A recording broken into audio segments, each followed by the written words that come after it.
If you're having issues trying to search for websites from your Windows Start menu, let's say I want to go to Amazon.com, right? And I'm not able to find it, it's showing blank. I'm going to show you how to fix this very easily on your Windows 11 PC. So how do you fix this? All you have to do is just simply right click on your Windows icon on your taskbar and go to settings, right? Now, once you're here, you want to head over to privacy and security, and then you want to go to the search permissions, right? So click on that. And all you need to do, guys, is scroll down to where it says web searches and enable the feature that says let's search up show results. And that's it. It's as easy as that.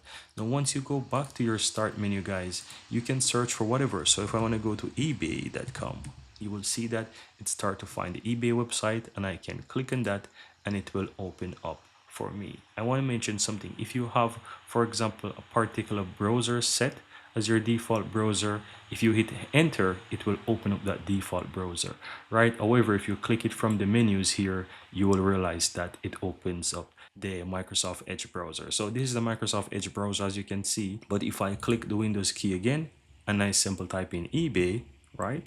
And I go to ebay.com and I simply hit enter, it's going to open up my default browser, which is Google Chrome. So keep that in mind. So you can always go ahead and choose your default browser. But if you want to get the result open up in your default browser, just hit enter. Or if you wanted to open up Microsoft Edge, you select it from the preview that showed from the start menu. Here you have it, guys. I really hope you found value within this video. And if you do, don't forget to take a moment to give this video a like and hit that subscribe button so that you'll never miss out when I release future videos just like this one. Thank you guys for watching and see you next time.